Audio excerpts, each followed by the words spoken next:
Assalamualaikum warahmatullahi wabarakatuh. Halo teman-teman pendengar, selamat datang di podcast Membaca Ide Bung Karno pada Pidato 1 Juni 1945. Senang sekali bisa kembali menyapa kalian. Pada episode kali ini, kita akan membahas salah satu momen paling bersejarah dalam perjalanan bangsa Indonesia, yaitu Pidato IR Soekarno pada tanggal 1 Juni 1945. Pidato ini bukan sekedar pidato politik, tetapi menjaga tonggak lahirnya gagasan besar tentang dasar negara Indonesia yang kita kenal sebagai Pancasila. Melalui dialog hari ini, kita akan mengulas lebih dalam sumber inspirasi Soekarno serta melalui dialog hari ini, kita akan mengulas lebih dalam sumber inspirasi Soekarno serta kecemerlangan ide-ide beliau dalam merumuskan dasar negara di tengah situasi bangsa yang masih berada dalam penjajahan. Bersama saya sudah hadir narasumber saya, Susana Melia, siswa dari program studi PGSD STKIP Taman Siswa Bina. Diskusi dan berbagi pandangan bersama kita. Tanpa berlama-lama, langsung saja kita mulai diskusi hari ini. Di sini saya akan memberikan pertanyaan pembuka. Yang pertama, menurut Anda, mengapa pidato 1 Juni 1945 menjadi momen penting dalam sejarah bangsa Indonesia? Menurut saya, pidato IR Soekarno pada 1 Juni 1945 menjadi sangat penting karena pada saat itulah untuk pertama kalinya konsep dasar negara Indonesia dirumuskan secara sistematis. Dalam sidang BPUPKI, Soekarno menyampaikan gagasan tentang 5 prinsip dasar negara yang kemudian dikenal sebagai Pancasila. Pidato ini bukan hanya pidato politik, melainkan fondasi filosofis, ideologis, dan moral bagi berdirinya negara Indonesia yang merdeka. Pertanyaan selanjutnya, bagaimana kondisi Indonesia saat itu memengaruhi cara berpikir dan gagasan Soekarno? Saat itu pidato disampaikan Indonesia masih berada dalam penjajahan Jepang. Kondisi bangsa berpecah, rakyat menderita, dan masa depan belum pasti. Kondisi ini mendorong Soekarno untuk mencari dasar negara yang mampu menyatukan perbedaan suku, agama, dan golongan, merumuskan ide yang tidak memihak satu kelompok saja, mengedepankan persatuan, keadilan, dan kemanusiaan. Dengan kata lain, penderitaan bangsa justru melahirkan pemikiran besar yang inklusif dan visioner. Pertanyaan berikutnya, tantangan apa yang dihadapi Soekarno ketika harus merumuskan dasar negara? Tantangan utama Soekarno yang pertama itu keberagaman bangsa Indonesia seperti agama, suku, dan budaya. Kedua, perbedaan pandangan tajam antara anggota BPUPKI. Yang ketiga, tekanan situasi penjajahan dan keterbatasan waktu. Empat, kekhawatiran jika dasar negara hanya menguntungkan golongan tertentu. Yang terakhir yaitu karena itu Soekarno berusaha merumuskan dasar negara yang adil, netral, dan dapat diterima semua pihak. Ini saya akan memberikan pertanyaan sumber inspirasi pemikiran Soekarno. Yang keempat, pemikiran timur seperti kebersamaan, humoris sosial. Yang kelima, pengalaman perjuangan pribadi dan penderitaan rakyat. Yang terakhir yaitu semua itu dipadukan menjadi dasar negara yang khas Indonesia. Pertanyaan selanjutnya, apa yang dimaksud Soekarno tentang filosofi Grosley? Filosofi Grosley berarti dasar filsafat negara, yaitu landasan pemikiran paling mendalam tentang nilai, tujuan, dan arah kehidupan berbangsa dan bernegara. Selanjutnya, Soekarno menegaskan bahwa Indonesia merdeka harus memiliki dasar filosofis yang kuat, bukan sekedar sistem pemerintahan.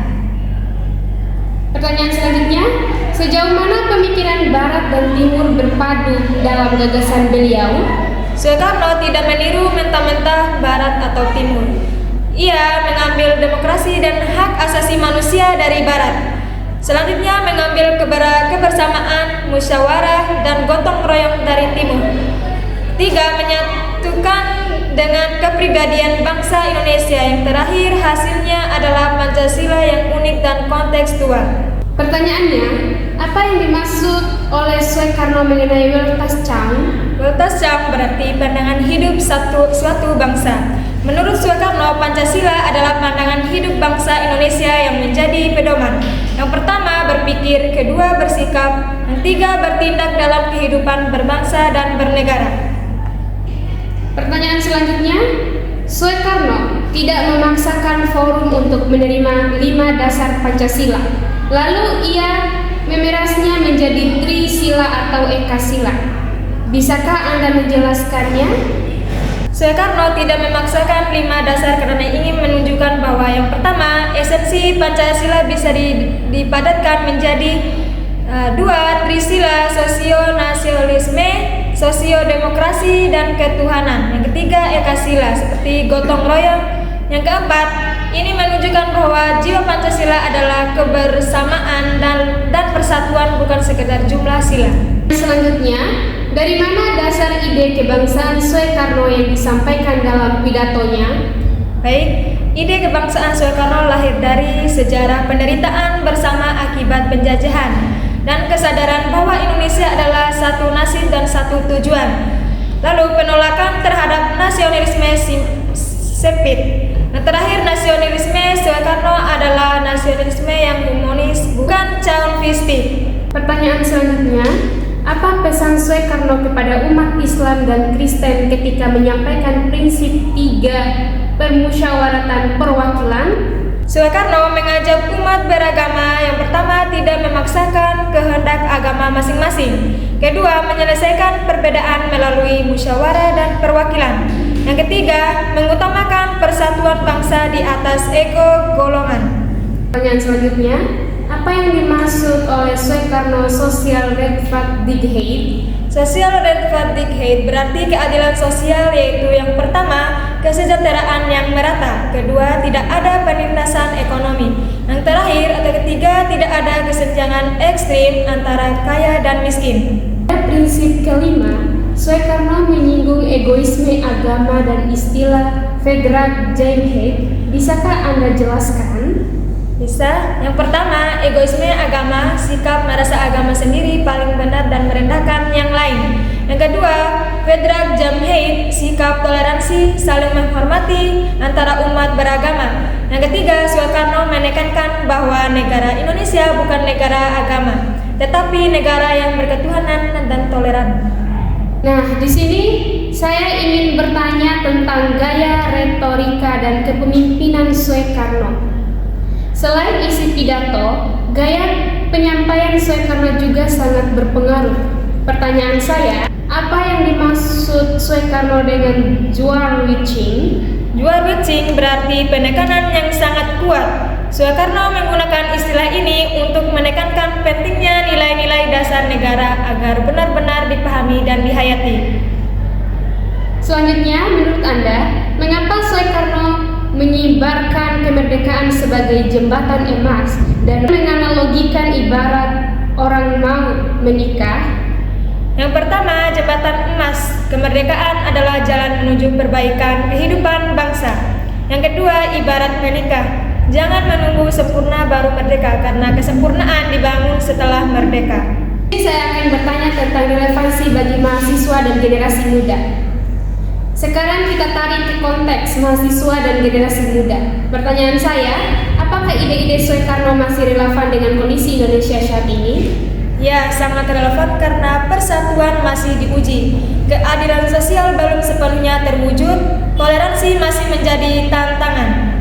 Selanjutnya, nilai apa yang paling bisa kita terapkan sebagai mahasiswa saat ini? Mahasiswa dapat menerapkan yang pertama, berpikir kritis, toleransi, dan gotong royong, nasionalisme yang inklusif, keberanian menyampaikan gagasan. Pertanyaan selanjutnya, jika Soekarno hidup di era sekarang, isu apa yang kemungkinan besar akan ia soroti? Kemungkinan besar yang pertama, ketimpangan sosial, lunturnya nasionalisme, krisis moral dan kepemimpinan, disintegrasi bangsa akibat konflik identitas. Selanjutnya saya akan bertanya tentang penutup dan relevansi akhir. Sebagai penutup, pertanyaan akhir, apa satu pelajaran penting dari pemikiran Soekarno yang ingin kamu sampaikan kepada pendengar?